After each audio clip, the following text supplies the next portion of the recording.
성경이 읽어지네.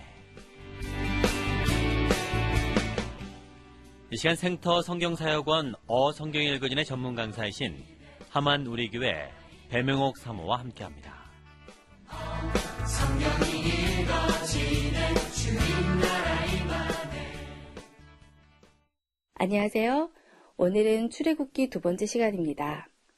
창세기 12장에서 시작한 하나님의 나라가 창세기를 통해 국민 만들기가 끝났어요.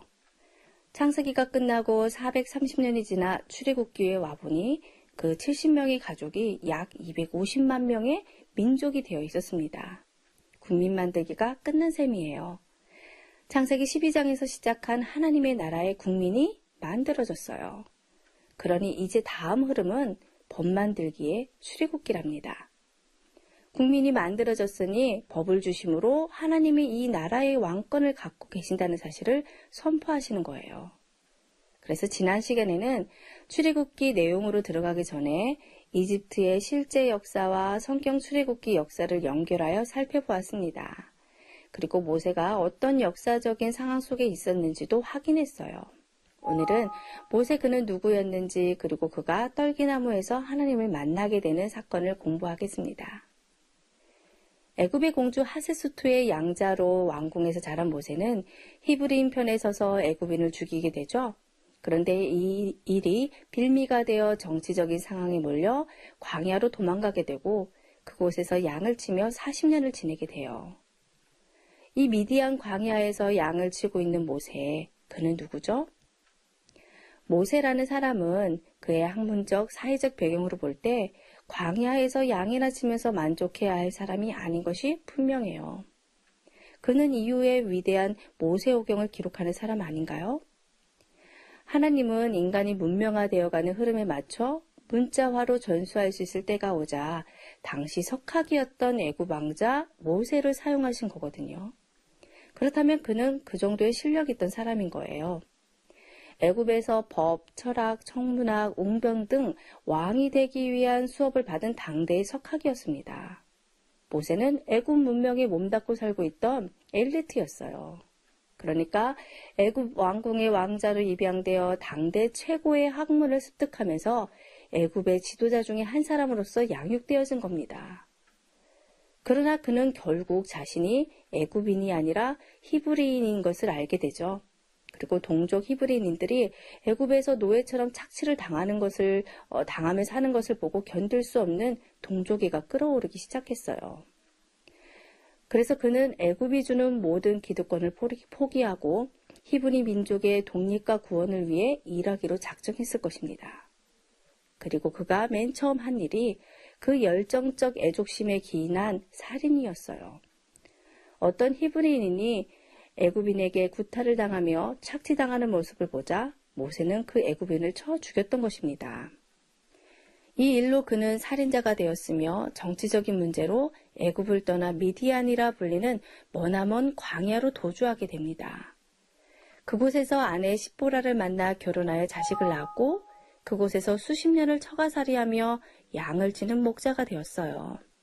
이제 그에게 민족 구원, 애국심, 의분, 정의와 같은 것은 한갓 허탄한 일이었고 정열을 불태웠던 젊은 날의 야망과 꿈들은 말 그대로 일장춘몽이 된 지 오래였습니다.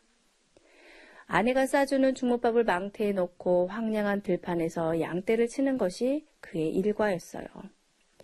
40년 동안 그가 한 일이라고는 양 우리의 문을 열고 닫는 것이 전부였어요. 정말로 지루하고 지겨운 인생이었겠죠. 그러면서도 모세는 자신의 삶을 뒤돌아보며 히브리 민족의 하나님은 도대체 누구이시기에 나를 이렇게 하셨을까? 많은 질문을 했을 거예요.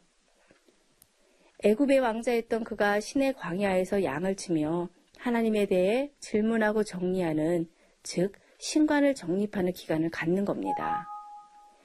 애굽의 신인가 히브리 민족의 신인가를 깊이 있게 고뇌했을 거예요. 모세가 배운 당시 히브리 민족의 신은 아브라함의 하나님, 이삭의 하나님, 야곱의 하나님이었어요.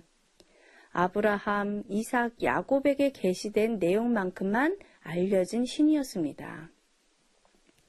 모세는 계시된 하나님을 알고 있는 것이지 경험하지도 만나지도 못한 것이에요.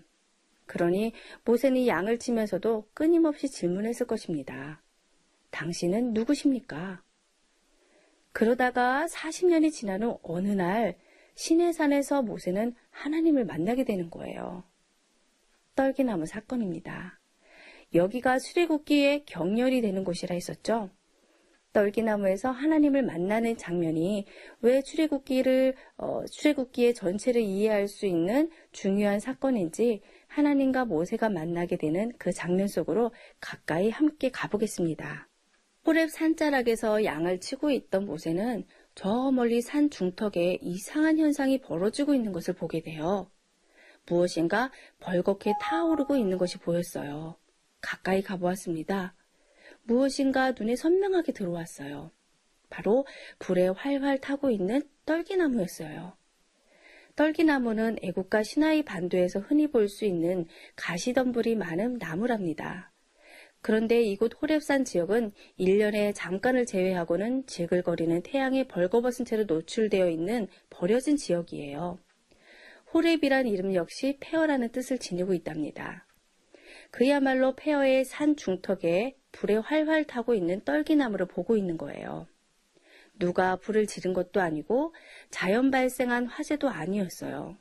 근데 더욱이 신기하고 신비한 일은 떨기나무에 불이 붙었지만 나무는 타버리지 않은 채로 계속해서 붉게 타고만 있는 거예요.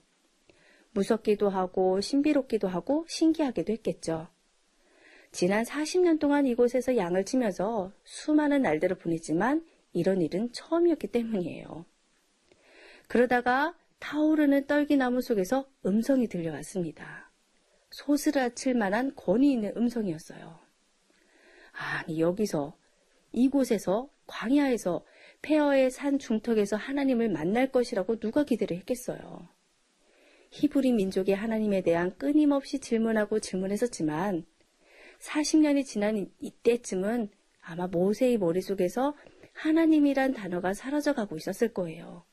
하나님 이름이야 알고 있었지만 그 이름이 모세의 삶 속에서 불을 지르는 듯한 강력한 동인이 되지 못한 지 오래되었다는 말입니다. 어찌 보면 모세는 하나님께 실망하였을지도 모르겠어요.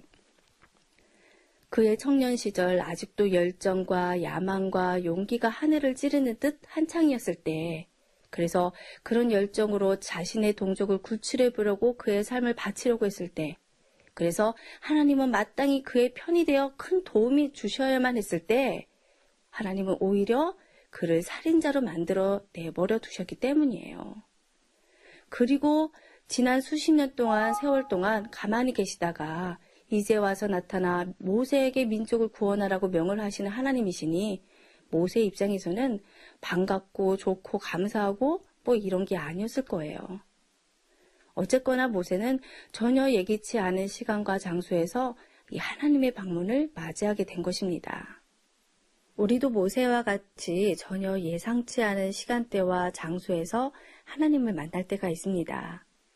우리가 기대하고 예측하는 장소나 시간이 아닌 오히려 정반대의 일들이 종종 일어나요. 사람들은 종종 예배당과 같은 종교적 장소나 기도하는 시간과 같은 신성한 때에 하나님을 만날 것으로 기대하죠. 네, 물론 그럴 수도 있어요. 그러나 하나님의 방문은 우리의 숨을 먹게 하거나 우리를 깜짝 놀라게 할 때가 많아요. 그래서 오직 울컥하는 눈물로서만 반응할 수밖에 없도록 하는 것이 하나님의 방문입니다. 어떤 이는 중환자실에서, 어떤 이는 고독한 감옥에서, 또는 아무 희망도 소망도 없이 삶의 끝자락에서 홀로 죽은 듯이 엎드려 있는 작은 방에서, 가족을 집을 떠나 여러 날 방황하고 있는 어느 낯선 곳에서 갑작스런 하나님의 방문에 놀랄지도 몰라요. 내가 무엇을 어찌할 수 없는 그때 하나님을 전혀 만날 수 없다고 느끼는 어떠한 상황을 통해 하나님께서는 우리에게로 오신다는 겁니다. 이것이 복음이에요. 모세에게 찾아오신 하나님이 그런 하나님이었습니다. 이렇게 찾아오신 하나님과 모세와의 만남, 내일 계속 이어집니다.